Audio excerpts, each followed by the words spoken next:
Hi everybody, welcome. Happy Tuesday evening. And welcome to Oxy Arts. My name is Christopher Anitsu, and I'm the curator of the exhibition Voice a Wild Dream, which you are in the middle of here. It is an exhibition that looks at the intersection of art and activism in work by Asian Americans from LA and New York through a number of collectives from both coasts. Stand back a little bit. And the exhibition runs until the 18th of November. So you're seeing some of it in the other room here. There's a couple of displays that have been sort of moved to the side to accommodate the chairs. But I hope you all are able to take a look at the exhibition and then come back and see it on a non-event day. So I'll tell you a little bit also about Oxy Arts, which is you see right here, it is a exhibition and community space that is meant to sort of connect Occidental College, which is just up the hill, with the surrounding neighborhood and community. So I thought, when I was talking with Oxy Arts about curating an exhibition, I thought this would be a really wonderful, wonderfully suited, exhibition for this space. So thank you. And I think what I will do is now just very quickly introduce our speakers for this evening. And we're going to hear some wonderful poetry, some wonderful stories about art and making community in Los Angeles over the decades. So I will just quickly introduce everyone, and then I'll have Traci kato-kiriyama take it away.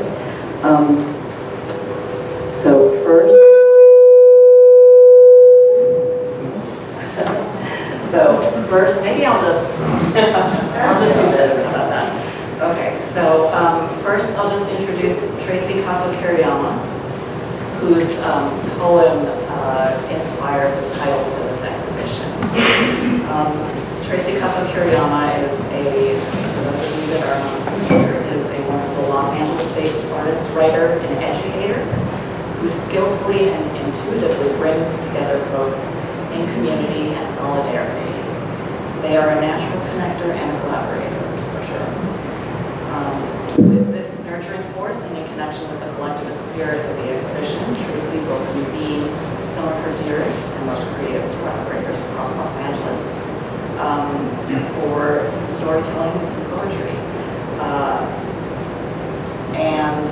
With Traci this evening is Sequoia Olivia Mercier, a poet, community organizer, activist, mother, and master's prepared RN mental health facilitator.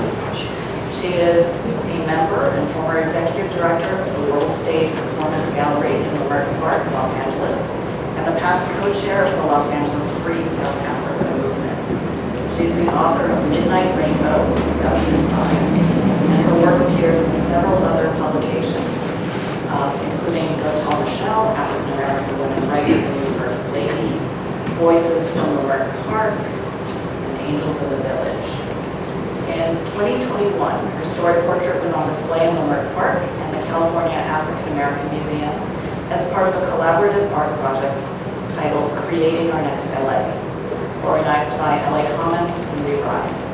She was chosen by the California Pan-Ethnic Health Network in 2021 to receive an award for her poetry. Also with us this evening is Johneric Concordia, the chef and co-founder of the Park's Finest, a Los Angeles-based restaurant in Echo Park, in historic Filipino town. In his youth, he participated in local nonprofit programs and projects designed to prevent at-risk behavior and substance abuse, and later engaged in various intergenerational community organizing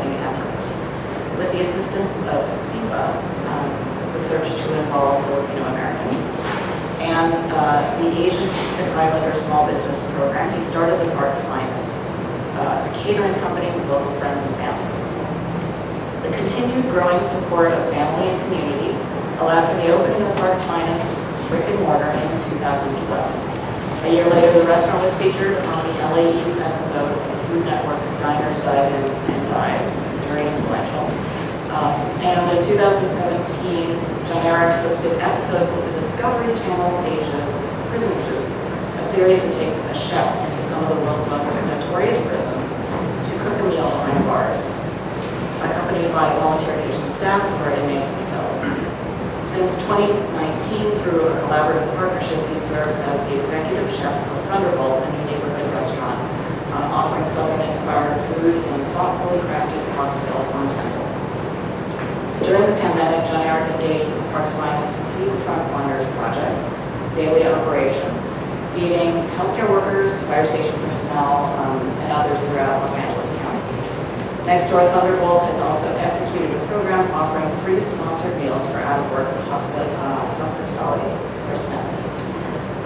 Felicia Faye Montes is a Chicana indigenous artist, activist, community and event organizer, educator, MC, designer, poet, performer, professor, and practitioner of the healing arts, living and working in indigenous Tonga land. She is the founder of various autonomous cultural activist projects, including In La Quebec, El Mercado, and La Botanica del Barrio, and serves as the founding director of the women's wellness and art organization, Mujeres de Maíz. For over 25 years, she's worked on various transnational art and organizing efforts, including work with the Zapatistas, Peace and Dignity Journeys, and La Red Chicana Indígena. Montes graduated with a BA from UCLA in World Arts and Cultures with a minor in Chicana Studies, an MA in Chicana Poets Studies from Cal State Northridge, and an MFA from Otis College of Art and Design in Public Practice Art. So, without further ado, let's welcome Traci Convenes.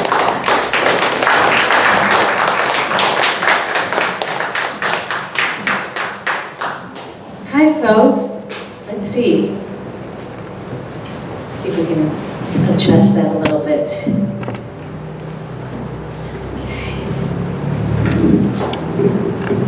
Sometimes it's just, oh, that's better. Yeah? Okay. I have my extra Kleenex here. So, hi. Traci kato-kiriyama. My pronouns are they and she. You could call me TKK or Trey or Traci.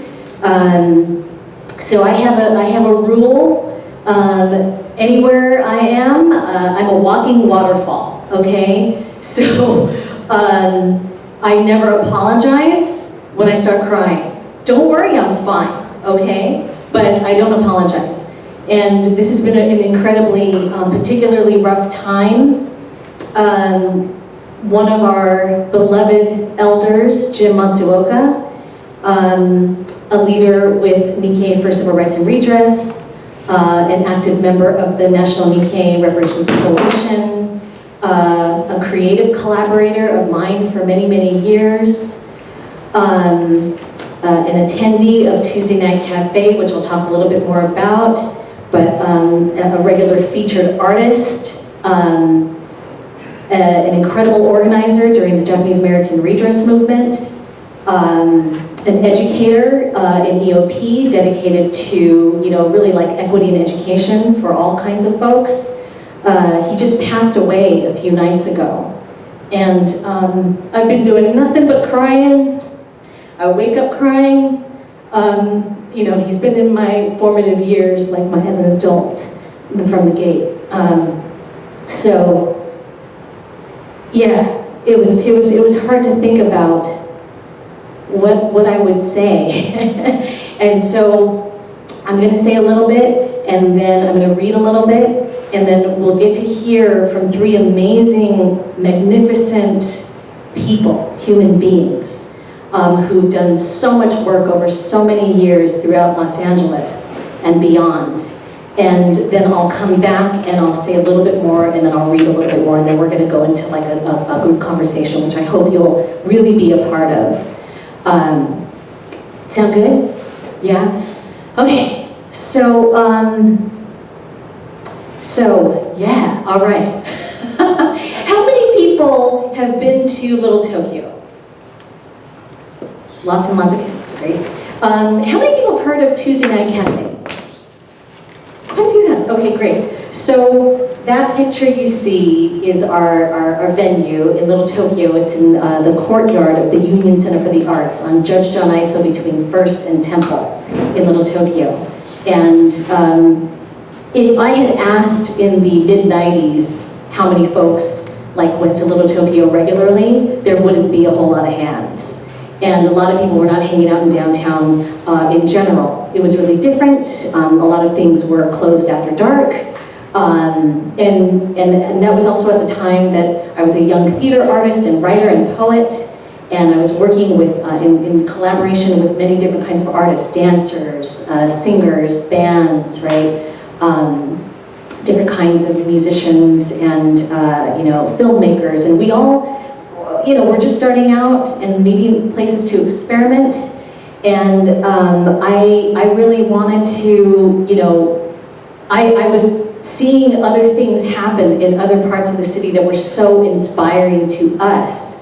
Other places like in Highland Park, in Leimert Park, in East LA, in Royal Heights, where there were multi-generational, multidisciplinary, multi-issue events happening. And it was super inspiring to see from Black and brown communities around us, folks doing this work. And we were, a lot of us were in conversation at that time about kind of needing to feel like we could build and co-create a space for APIs, And at the same time, because there was this fear that Little Tokyo was sort of, in a rough spot, and we were at the time one of only 3 official Japantowns. There are now 4.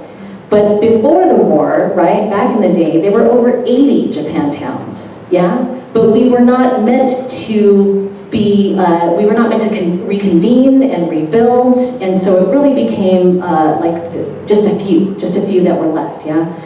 And so we approached a group, not an arts organization, a community development organization that was building out this space, the Union Center for the Arts.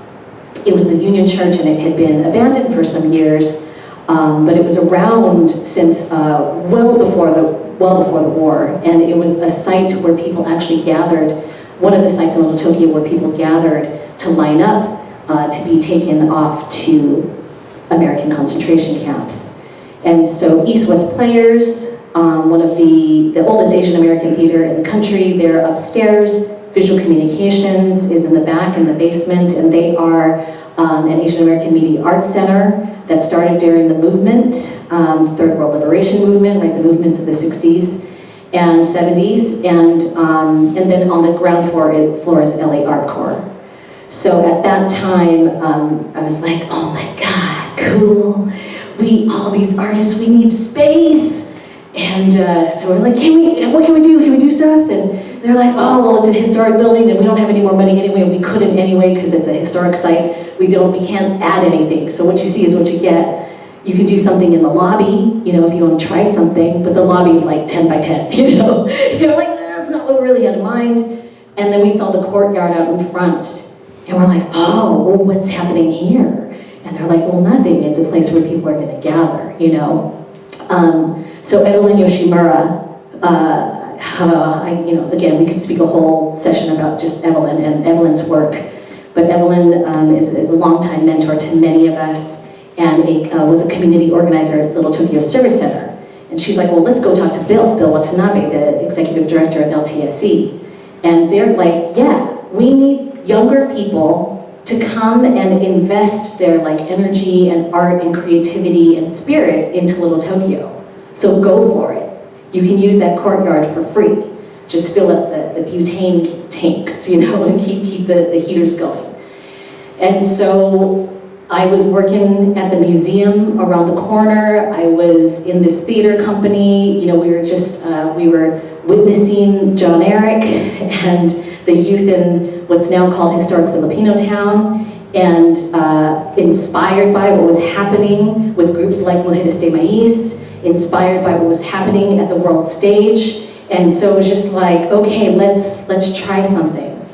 And we started this thing called the Tuesday Night Cafe. It was many names. It was like Tuesday Night at the Cafe. It's finally just TNC, Tuesday Night Cafe. And so we started that in February of 1999.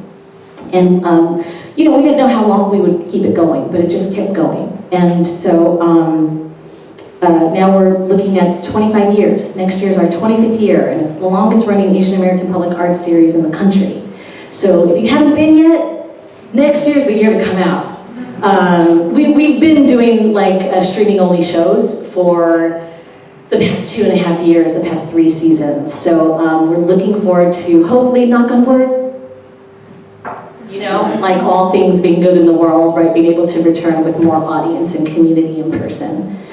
And so it's also through this space that I got to further like witness, take part in, bring in people into our space, and that led to us thinking about tonight. And so I wanted to bring 3 people who super duper duper inspire me and have inspired me from the beginning, and they have no idea really how much. And so yeah, just to hear them talk about their spaces and share some of their expression. I'm just going to read 2 things, okay? So,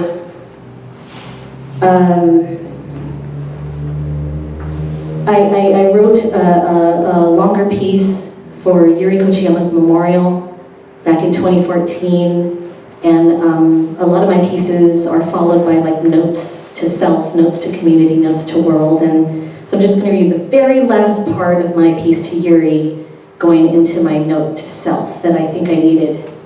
I really needed to talk to myself after writing this piece for her, but I want to dedicate it, of course, to Jim Matsuoka. Remember, now that we have lost a giant, we who love you, honor you, keep you alive in our hearts forever, in every single extraordinary and ordinary way. Note to self, 8 billion alive, well over 100 billion dead. Where did all that ash and skin and blood and bone and energy go, if not to hang out and potluck once in a while with the energy of the trillions more deceased animals and plants? This might actually be very terrible. That could mean an incredible amount of universal lamentation circulating throughout our systems. Perhaps climate change is a combination of human ravaging of Earth's resources and the mourning of our actions by the dead. Or maybe it isn't... Hello? Check battery. Let's try this one. Hello? Hello? All right. Keep going. Okay. That's the dead going, yes. Giving you warnings, alive people. Or maybe it is an offering.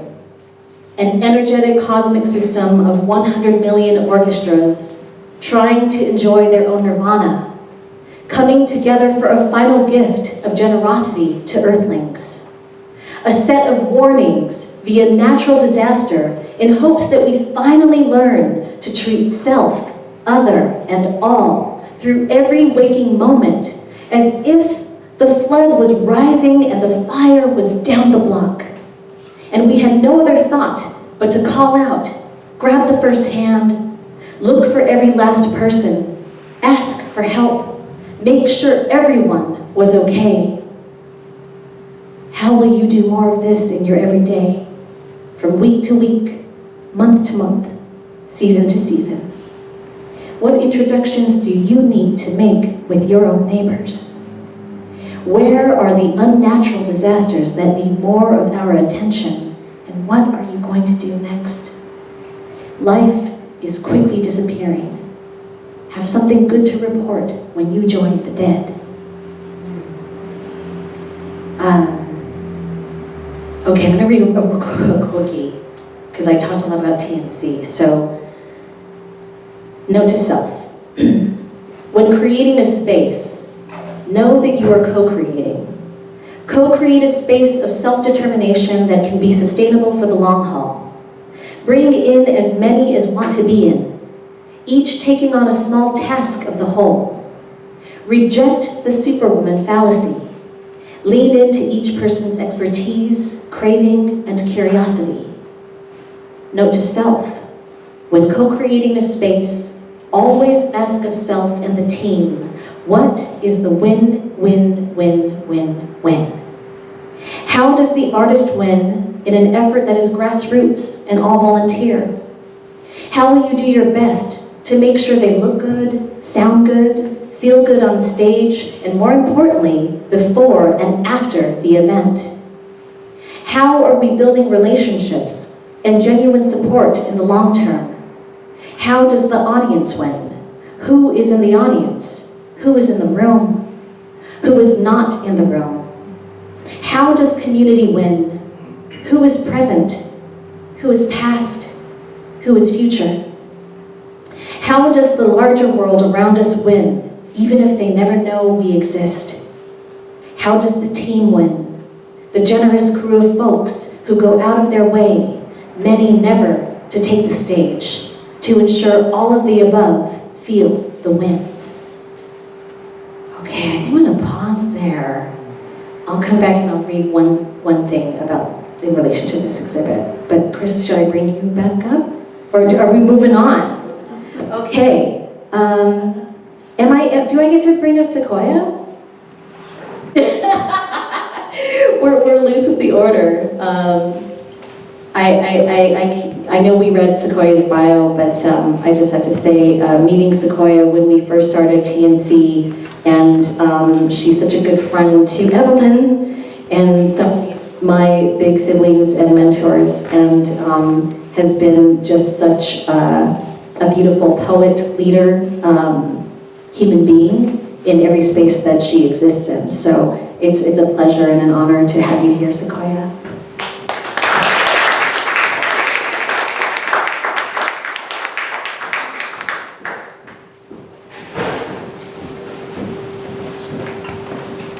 It's an honor to be here.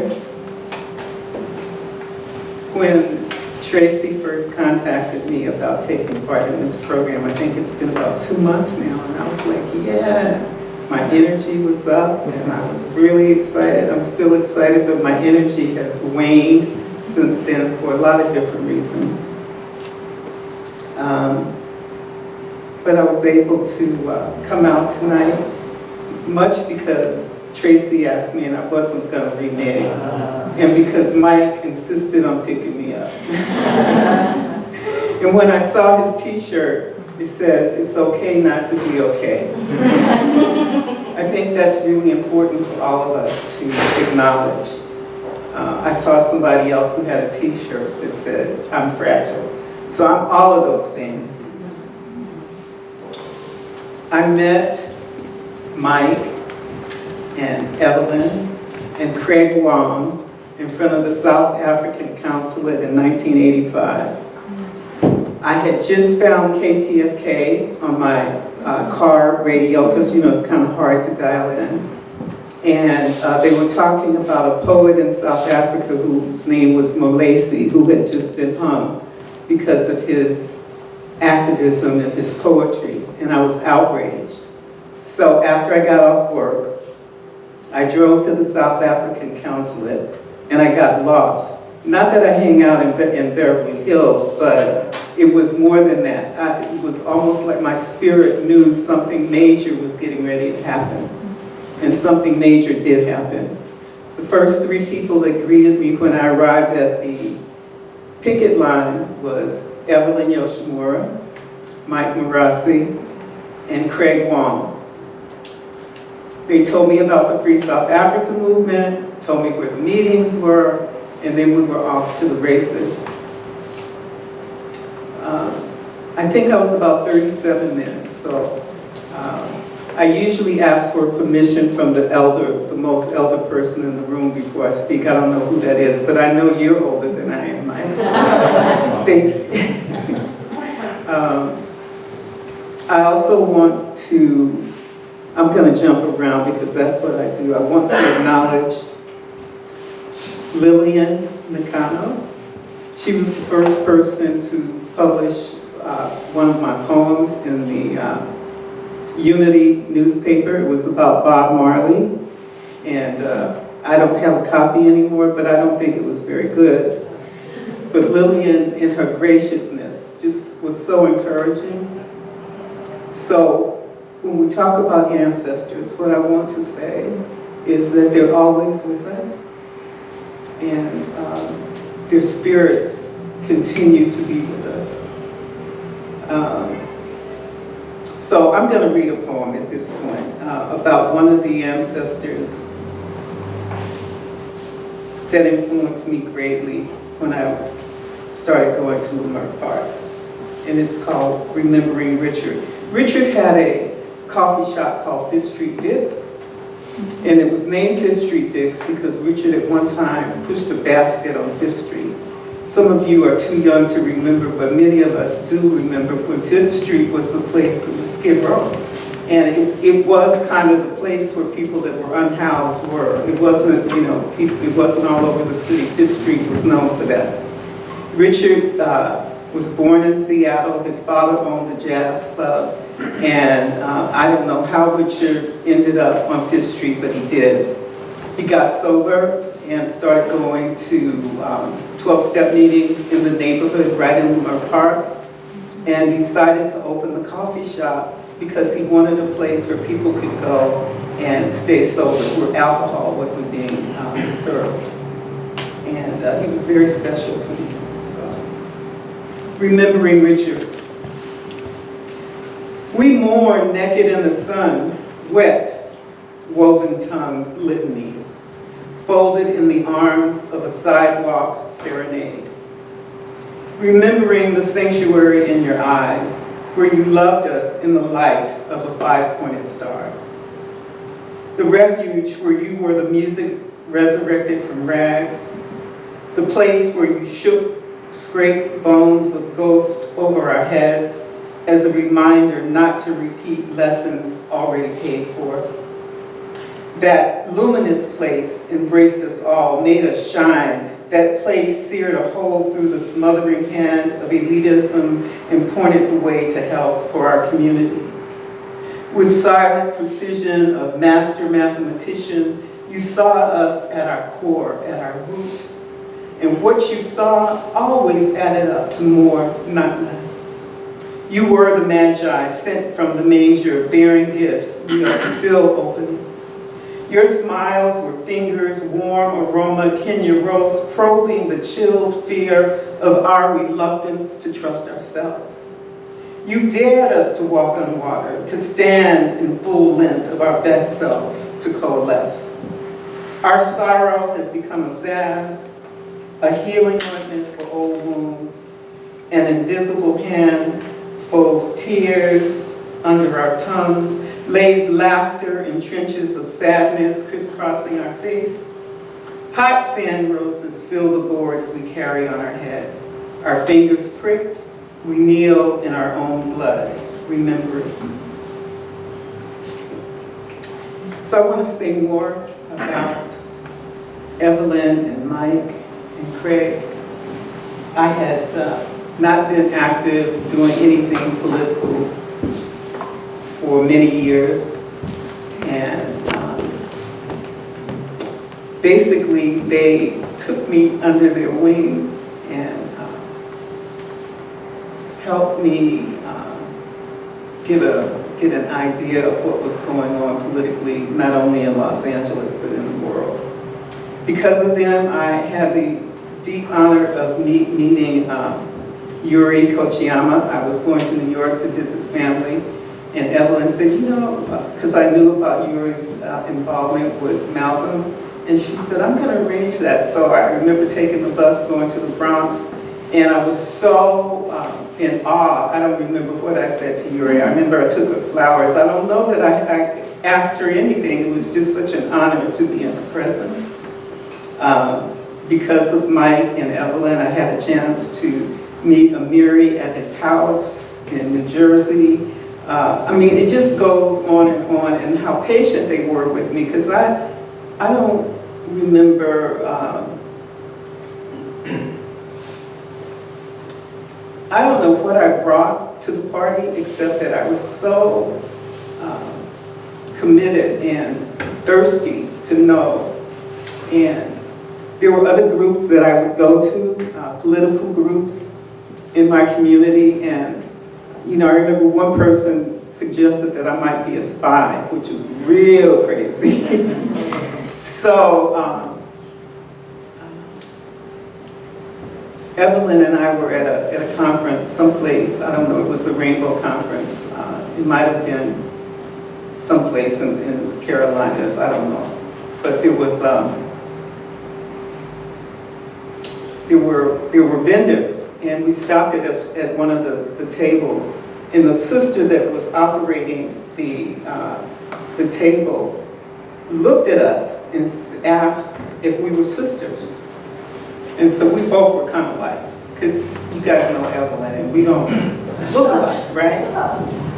And in that moment, Evelyn and I both looked at each other, and there was an acknowledgement. So what I want to say is the connections that we forge when we're working towards common goals, those don't die. They actually grow. So there have been years when I've not been in contact with Evelyn or Mike, and but when we come back together, it's like no time passed. So what we're going through in our city now with the divisiveness is really, it's painful. Sonia Sanchez wrote a book, and the title of it is To Be Wounded in the House of a Friend. And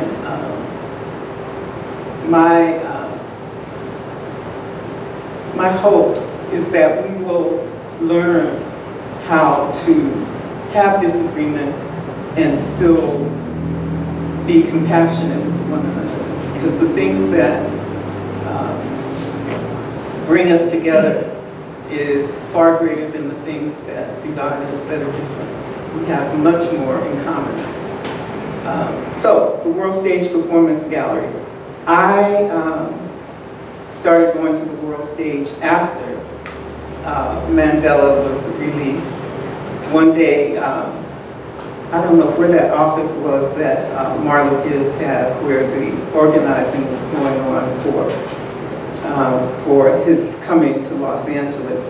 But I just got up one day and went home because Mandela was out, and I resumed my life. I got acquainted with my son again.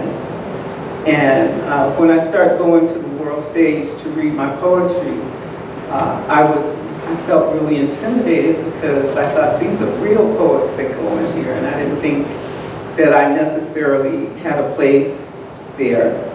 But because of Richard's spot, the coffee shop, I had read a poem there, and I had enough courage to go to the World Stage, and I kept going, and Kamal Daoud, which many of you probably know, was teaching a workshop. And I just kept going and getting up on the stage and allowing myself to be vulnerable. Because there are many different art forms, but I think poetry is maybe one of the art forms where we're most vulnerable, because we take all our clothes off. Some people actually did take their clothes off, but that's another story. It wasn't me. After, I don't know how many years, I'm not really good with dates, but Malcolm Thatcher was the executive director there, and he decided he wanted to go back to school, and he asked me to be the executive director. And I said yes, because I love the World Stage. I wanted to see it continue, not particularly because I had skills, organizing skills. So I don't even know how long I was there as the executive director, but it was an honor to be able to serve there. I saw people from all walks of life come in and feel at home. It's still that way. We meet on Wednesday nights, every Wednesday night. V. Kali is the coordinator of the poetry workshop. Everybody's welcome. The format goes as such. The first hour is open mic, but you get feedback. If you don't want feedback, you can say I don't want it, but you get feedback. And one of the things that we have is a sign right at the podium that says no bullshit. So some people think that it's kind of a hard venue, but it really isn't. I mean, people don't put you down. It's all constructive criticism. And then we have a featured poet. And yeah, so it kind of goes like that. You're all welcome. Please come and visit us. There's the Vision Theater in Leimert Park should be finished by 2023. It says 2022, 2023. It's a 750 seat theater. I understand that the sound stage rivals the Disney Hall. I don't know, but that's the word that's out. So it's probably been 10 minutes. Has it? Probably somewhere around there. There are many, many more things that I could share with you. But again, it's an honor. It's always an honor. And did I share the word Ubuntu? Okay. Ubuntu is a South African word, and it means I am because we are. And Mike can share. Where are you, Mike? What is the Japanese equivalent? I'm not going to try to look it up. So the last time I saw Jim was on a pod call. We have calls, what is it, every 2 weeks? Every 2 weeks. And I don't remember what he said, but I was sharing with Traci his presence. It was even through that electronic medium. It was so clear that he was just a deep listener. So we know that our ancestors remain with us. Even when they don't have their bodies, sometimes they're even more available. So thank you for having me here.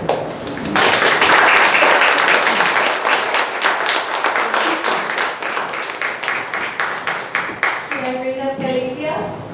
Where are you? Oh, there you are. I know you're going to use your laptop, yeah? Oh, yeah, to do some slides. But then while you're setting that up, I just want to say, so Felicia, we'll say a lot more about Mujeres de Maíz, but I'll just say from like sort of a community member out in LA, you know, we actually, the impetus for this event actually started because we got to have a conversation earlier this year. And we were talking about, wow, we don't really get a chance to reflect too much on like all that organizing that we were like digging into in the 90s. And so it's just so wonderful to reconnect this past year and have that moment begin, right? And then just that our spaces are both in their 25-year-ish arenas. Yeah, we just thought it was time to say that. So, and Felicia is just, you're just, you astound me, the work that you do in community in all the ways, and your poetry and your art and everything. So great to have you here. Felicia Montes.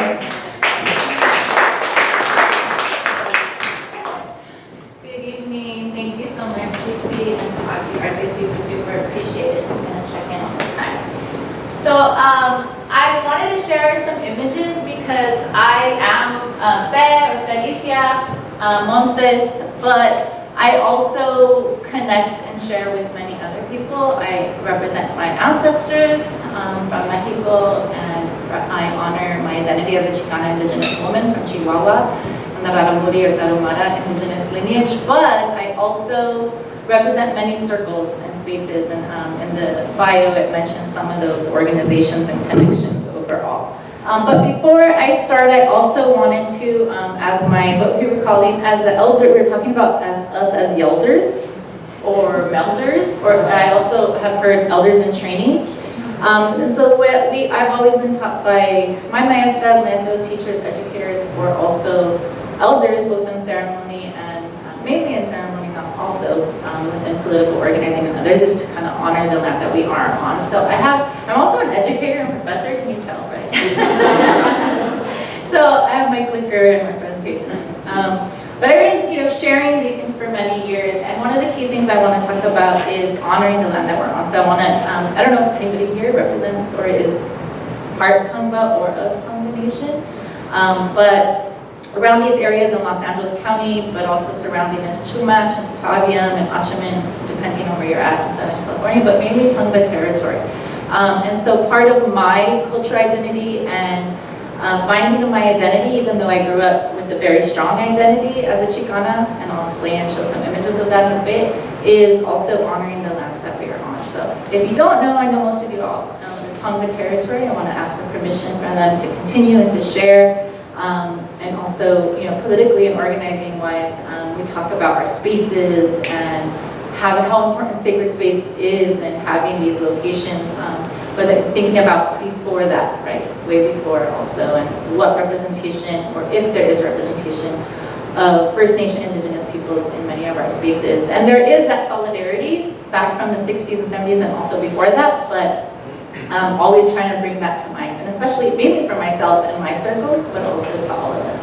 So I went looking for this picture. If you saw me in the corner for the middle picture, because I was just talking about it to some of the elders. So I grew up in the Chicano movements. That's very, very different from other Mexican Americans and Chicanos and migrant communities, because some people got here a year ago and some people got here through 200 years ago, right? And depending on our stories, if you were coming for economic reasons or education, or your parents did, for whatever reasons, there's a lot of different reasons for migration. But my community is both second and third generations. My parents were born in East LA and El Paso. My parent Carlos Montes and Olivia Montes were brown berets, and also my mom, part of La Vida Nueva newspaper. So seeing all those newspapers right there kind of reminded me of in the other room and part of the exhibition, reminded me of the Chicano La Gente magazine and the other magazines that were or newspapers that were talking about political issues. So this is a picture of my dad as a brown beret, the Minister of Information. This is a picture of my mom in Little Tokyo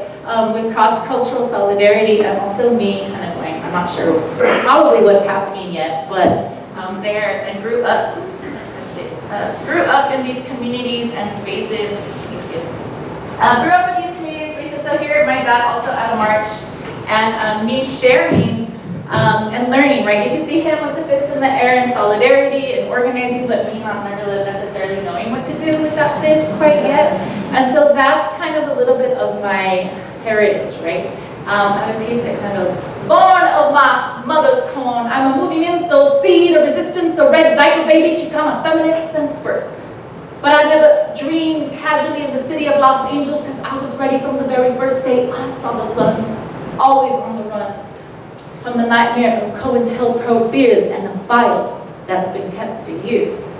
If you know the struggle of the 60s and 70s and of the various freedom fighter and political movements of that time, the civil rights movement, there was also a group, or FBI and CIA, US government program called COINTELLIGENCE program, COINTELPRO. And so many of our activist elders either had to go underground or change names or flee the country, or oftentimes were even killed or trumped up charges because of the good work they were doing, because they were so radical in that they wanted education and free breakfast programs, right?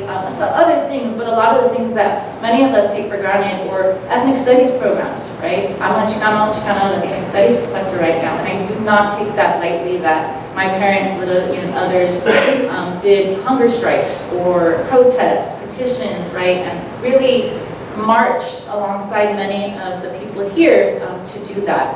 And so I come from this long line of organizing, but one of the key years that Traci and I were talking about was 1997. And I'm going to move forward to my college years, where I was trying to, I always knew in my stomach and in my heart that there was a lot of things going on and change that needed to be done, but I really couldn't articulate it. I knew that I was brown, I knew I was treated differently as a woman, as a brown woman, as a woman from East LA, or a young girl from East LA, but I couldn't explain the history yet, even though my parents were involved in the movement. I went to these marches, but I really couldn't articulate the historical references and history, and her story and our story. So going to college was really key, right? Ethnic studies programs, history programs, arts programs, to be able to express this through poetry like I just did. That was done like in 1997, that piece probably, right? But one of the big things was this encuentro that happened with the Zapatistas, which I mentioned just a bit ago. And it was in 1997 that this encuentro with Chicana, indigenous, and also other communities of color going down to Chiapas with the indigenous peoples of Mexico to be in solidarity with revolutionary movements. But it wasn't just the Chicanos that were doing that. We were connecting also with Filipino organizers and other young artists who were talking about the democratic or revolutionary movements in their homeland, in their motherland, and how they were also working in solidarity or going to the consulates and organizing, right? So this, in 1997, we have this banner where a lot of us, we were all just like young undergrads trying to figure things out, but we knew we wanted to learn, we knew we wanted to create, and this organizing encuentro or gathering in the jungles of Chiapas was based on art.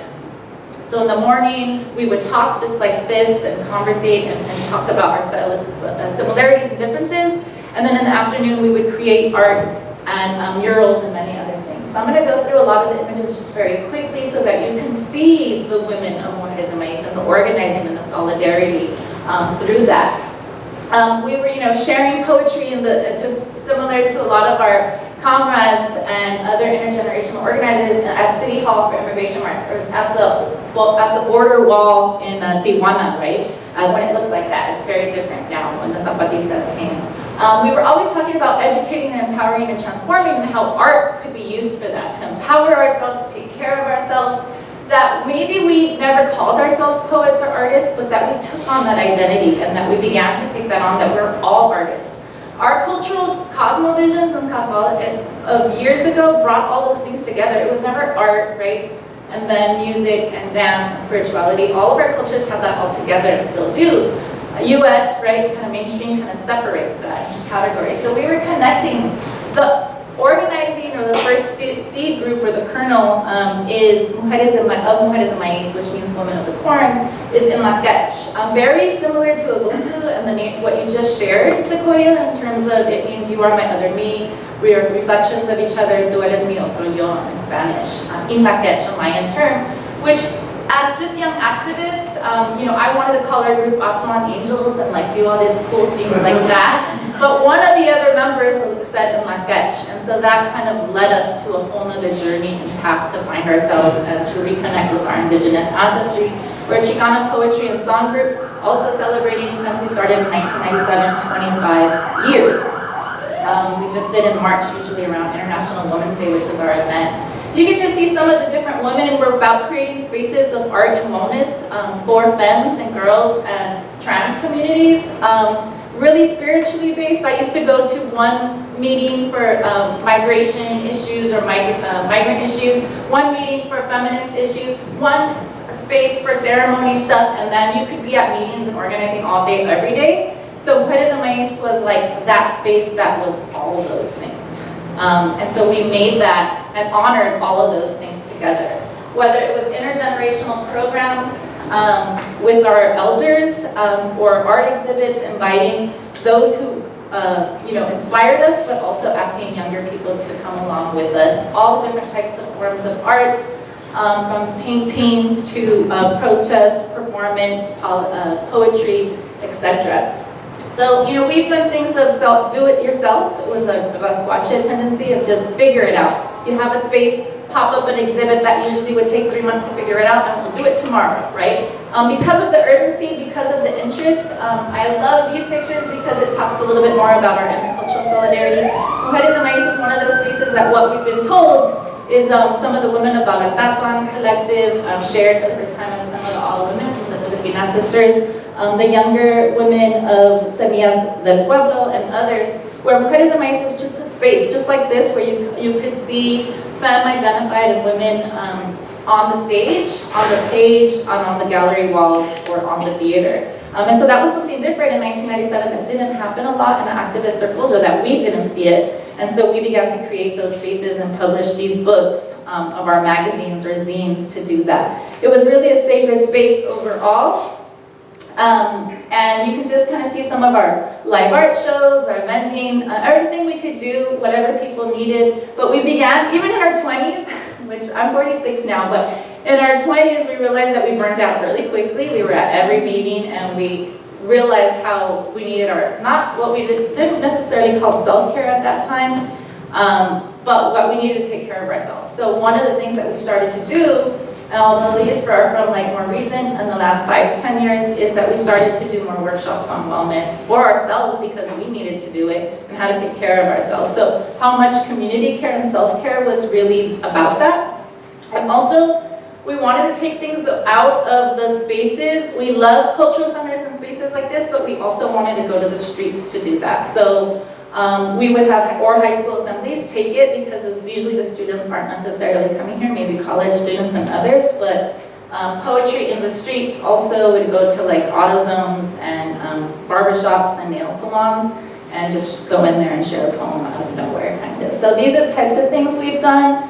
Activism, organizing forever. We knew we had to document ourselves, so we did a 20th anniversary retrospective. And that's kind of, you know, you're like, well, you're kind of young still, like, why did you do a retrospective of others? But we knew that it was important to kind of share that, and we wanted to do it on our own. And so one of the key things about it was sharing who connected and inspired us, and also some of the fruits of our labor. So that's kind of the sacred tree, talking about those roots and what it has done.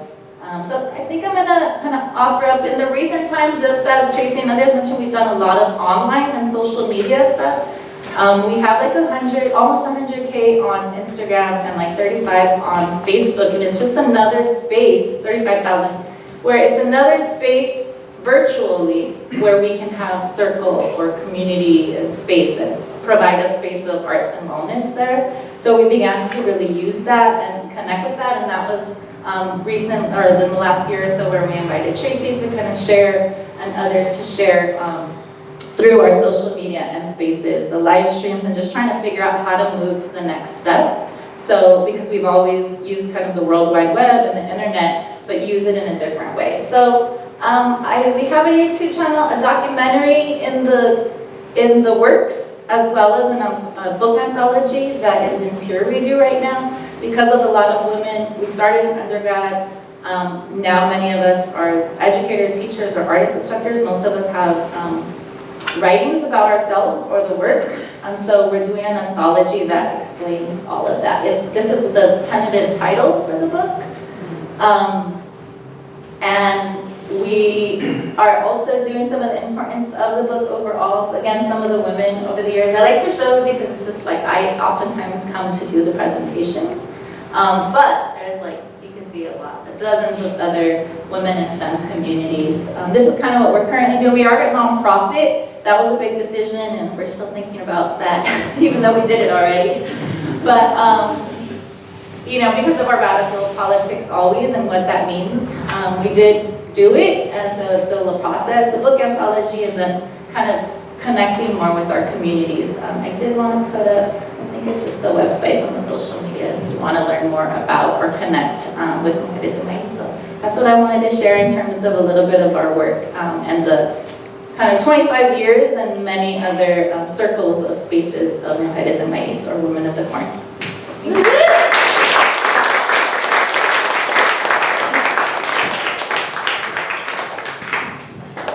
Thank you, Faye. As you can tell, right, like we all have so much to share, and you know, there could be like a whole, I think, session, right, with each of these folks. So without further ado, I want to bring up our last speaker before we go into a community conversation. You know, this person, I'm sure they're gonna hopefully they'll talk about sort of their entry into Tuesday Night Cafe, but you know, we all met Johneric, a lot of us, when he was still in high school, and saw him organizing with a group called Y Stand at SIPA, and we just had our eye on this kid, you know, and he's been very impactful for so many of us, and we love this person so much. So I can't wait to have him up, Johneric Concordia.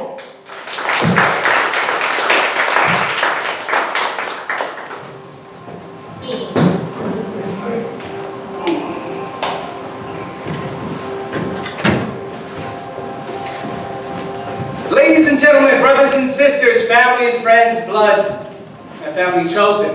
Here at a church converted into a theater with helicopters overhead, buses passing by. We started off with a karaoke machine, but slowly and surely, with the help of the community, we bought cables, we bought speakers, and we created this space that is now going on 24 years. So I'm about to introduce a 12-year-old who came to the community centers and was impacted by the work done 70 years prior, or work done in the 70s. And understandings and experiences done prior to that. This young individual was your dumb, reckless nephew. He eventually became your dumb, reckless cousin.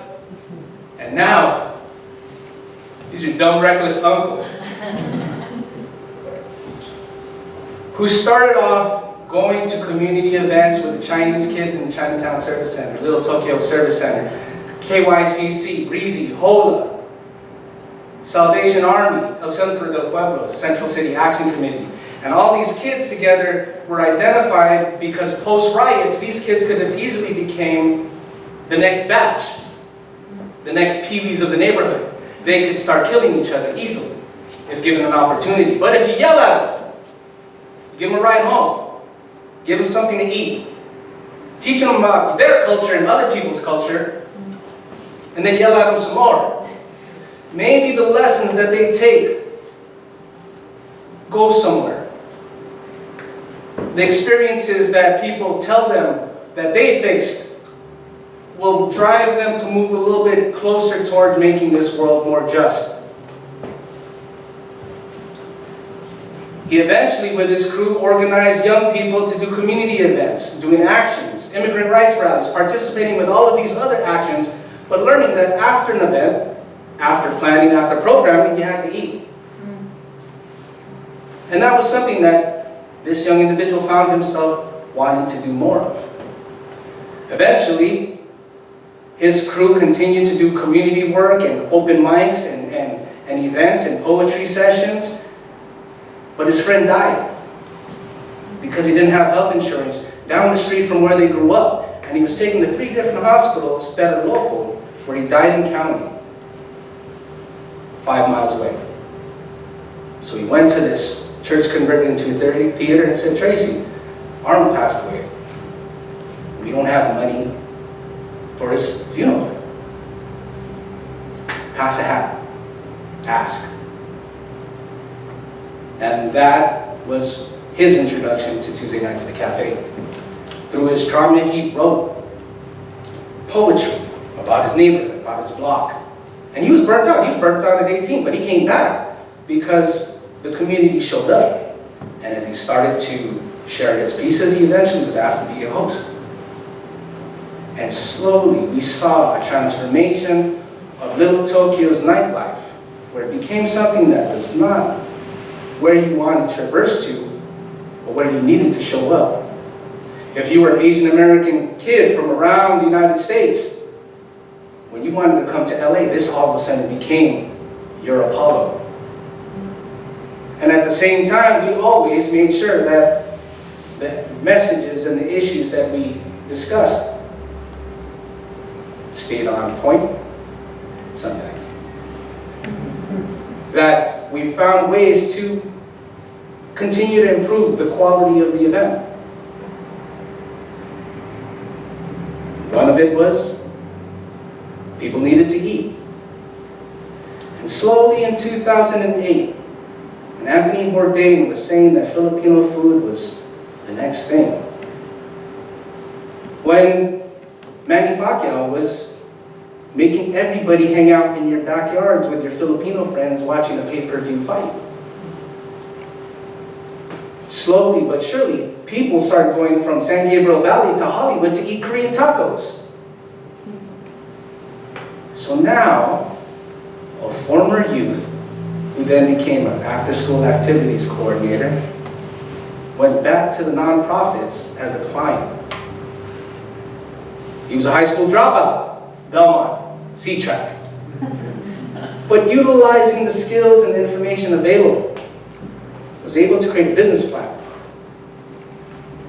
Taking all of the organizing skills in the past and implement a plan to create a food program that offered food utilizing technology on a phone, getting your order through GPS, delivering it to you 15 minutes before you need it. Instead of taco truck, they were taco lady. And slowly but surely, they erupted to become a Los Angeles staple. Then the pandemic happened. On March 15, 2020, this individual had to lay off every staff member on 2 facilities, side by side. And they didn't know if they were going to see each other the next day.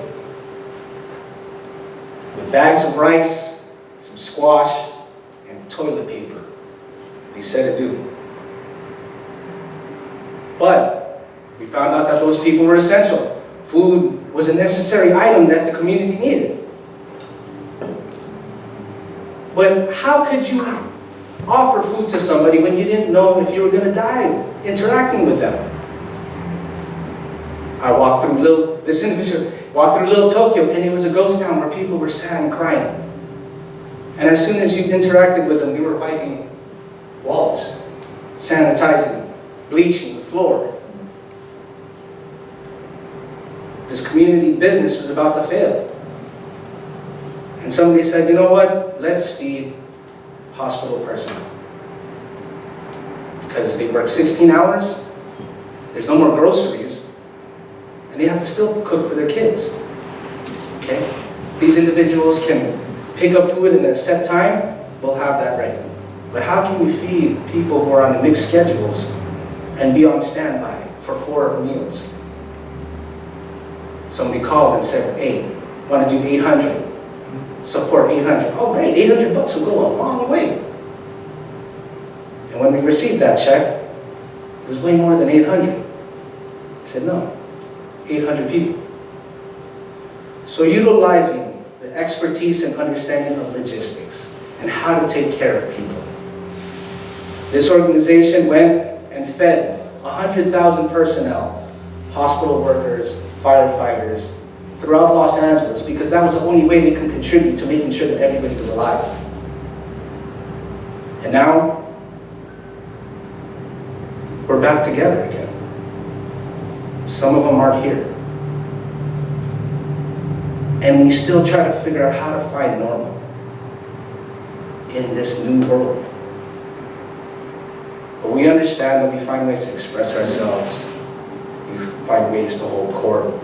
We find ways to mourn and celebrate.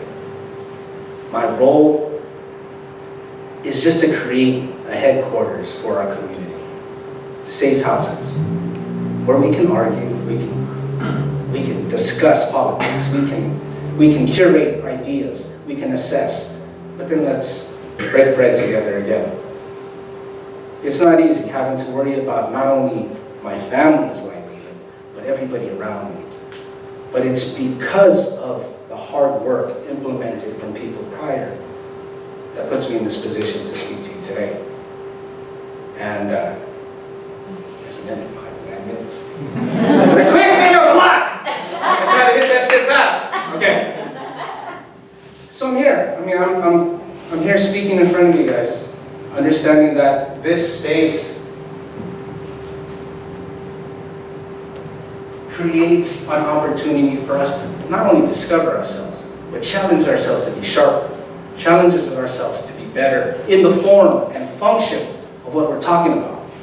Because let's be honest, the things that you are learning now, somebody already understood prior. And how further along can we continue to kind of drag our feet on policy and issues that are pertaining to the world when it happens every day, something new? We talk about burnout, we talk about all of these things. Many people have burned out multiple times. But we're still grinding, trying to make this place better. But part of it is having these spaces and creating more is something that we need to learn how to do and curate and develop more of, so that we prepare the next generation to help fight. That's what it is. I'm a goon of the block. That's my 10 minutes. And I think it would be better for us to just shoot breeze, right? Yeah.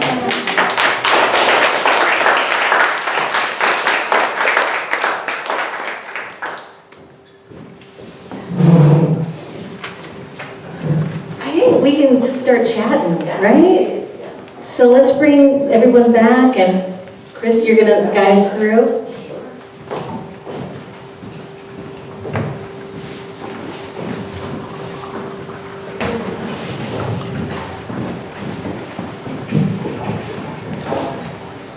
Hello. Great. Hi, everybody. Wow. Oh my God. There's a lot. There's so much to dig into. I mean, I first, I know some of you know each other and have known each other for a long time. I would love to hear if you have questions for each other, because that's, I think, the best way to start this conversation. But I think it's probably been an ongoing conversation for many years. But yeah, if you all have. Want to respond to what each other said? I mean, I think one thing, it might seem indirect, but, and this has just kind of been on my mind recently, and I feel like with the opportunity to sit with the three of you, we're talking a lot about space and bringing people together, and we're talking about joy and grief and health and mental health. And I would love to know, within all of this work, on a personal level, which is also then a political level, can you each say maybe one thing that is a ritual for you that keeps you going? I've been thinking a lot about rituals in that, in research about folks who are 100 years or older, something very common is that they have daily rituals. And so I've been asking a lot of people about those things. So I would love to know, because all of you represent so much experience, so much work, so many people, right? So just one of your, hopefully many, rituals, whether they're daily or regular.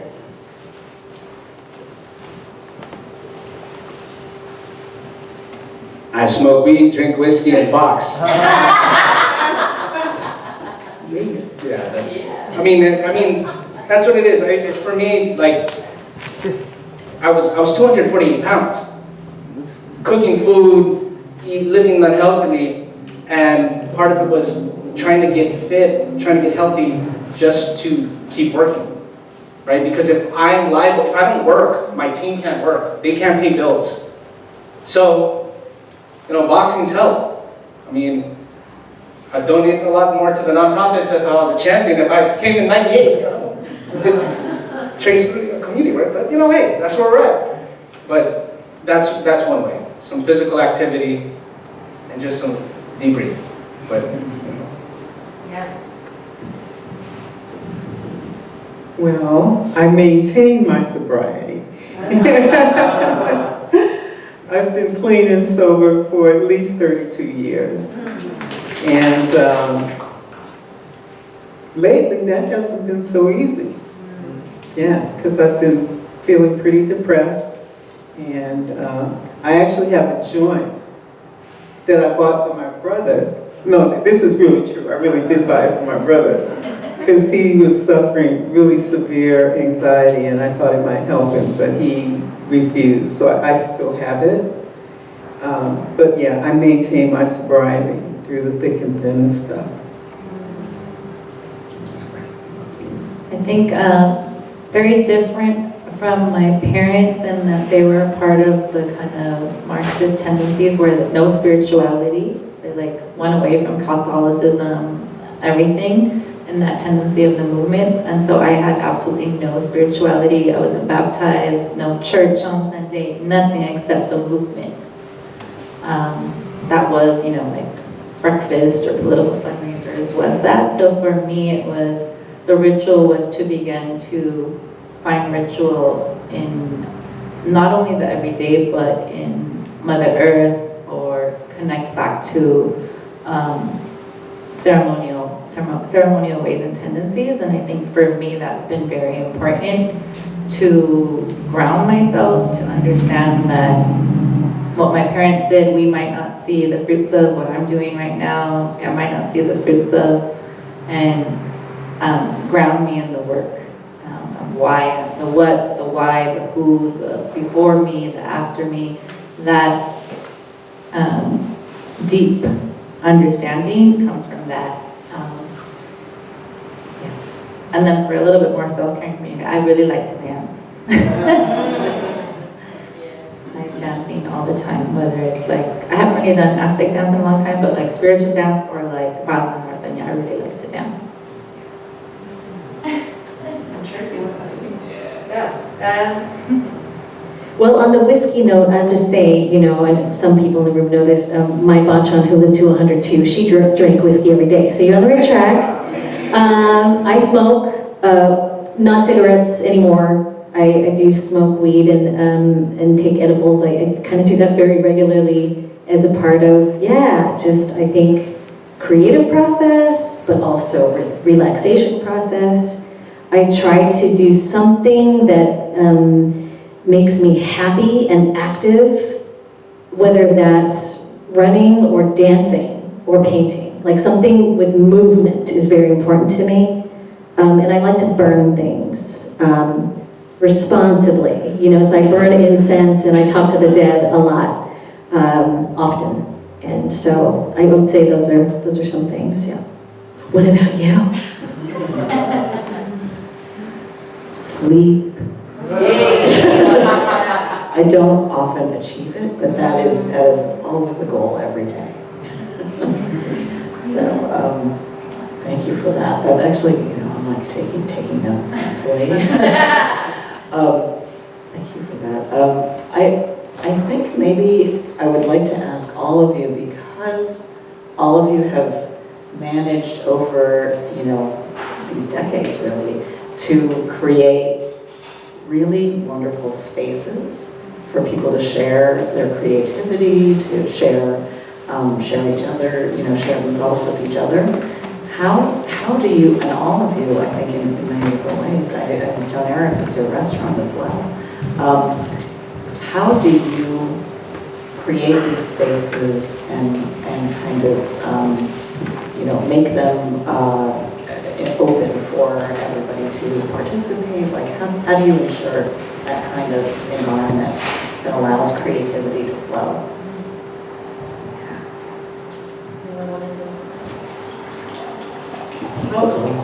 At the World Stage for the writing workshop on Wednesday nights, 7 o'clock, we ask for a $5 donation, but nobody gets turned away. So that's one way. And we really are a family. So when people come into the space, there's an openness and there's a real generosity of spirit. So, and people from many different communities come on a regular basis. And V. Kali, any of you who know her, know that she's just this incredible spirit. She's got these hugs that she gives you for an eternity. I don't go to the World Stage as frequently as I used to, but whenever I go, I'm always amazed at the people that are there and how at home they feel. And I know part of that has to do with V. She really has incredible energy. So it's important who greets the people and their energy. So, yeah. I think for us, we have a saying that kind of connected through the Zapatistas, which they used to say, and they still say, todos somos, that we are all. And so we were always saying, todos somos mujeres de maíz. So if you read a magazine or a zine of ours, or if you came to an event, even though you weren't on stage or didn't get on the mic or perform, but you were a mujer de maíz. So that we kind of initiated you and everybody into mujeres de maíz, whether you wanted to or not. So we were saying todos somos. And so we were always open. When we started, it was like pager time, so we would like, or text, or, you know, people about come, how about doing this? And inviting people to perform and just calling everybody we knew. So it wasn't like only the artist or the person who studied and had the MFA, because none of us had it at that time. We were just deciding to share and keep it open. So we've always done that as a woman and femme focused. You know, people have had children, various children have gone to school, have left, come back, and it's always just an open space for people to come and organize, or come and volunteer, or come and perform, or come and write, or put a painting up, whether they were, you know, beginners, quote unquote, or quote unquote professionals in exhibiting, or, you know, filmmakers that were working out. And so we've always given that space, no matter what. There wasn't a hierarchy. And I think that has been very opening and welcoming for people. And we maintain that, even with the nonprofit status, or, you know, 25 years, whatever, we're still just trying to keep an open space and create so anybody can support and connect through our programming or possibilities, I think. A lot of fantasy, adventure, and action movies always have a particular scene. A place where the team meets up, where they prepare. It's a pub, it's a restaurant, it's a cafe, where you can recharge and then move on to action. For us, making a space, you know, it's an American dream, being the Italian dude sweeping up in front of the pizzeria, right? So to open up a shop in the block that we grew up in, I do not have the wherewithal to buy property and build space for affordable housing. I have limited capacity to create policy or talk to policymakers to make change, necessary change for housing. But what I can do is create a space where you come and celebrate your moments together as a family, so that keeps my team employed who live in this neighborhood, who grew up in this area, and they don't have to commute 2 hours. So for us, holding court, creating these spaces, it's multiple tiers, it's multiple levels, and it's something that was told to us over butcher paper. With gangsters, drug dealers, Filipino World War II veterans, anti-martial law activists, organizers, and artists. And they said, what do we want? We want a space. We want a place to talk. We want a place to meet. We want a place to convene. We want a place to eat. And that was in a needs assessment in '95. And it stayed in my memory. So for us, you know, being able to offer that space for our communities, it's meaningful. But I'll tell you, man, it's a weight. It's a big weight, and I still try, and we all still try. Yeah, I think a lot about mistakes and honesty and little bits. So I think a long time ago I wanted to be like the kind of artist organizer person who like could do it all, like produce, direct, write, like, you know, like all the things all the time. And then I was like, that's not okay, actually. I think the idea of building community has to be with community. You can't build community by yourself.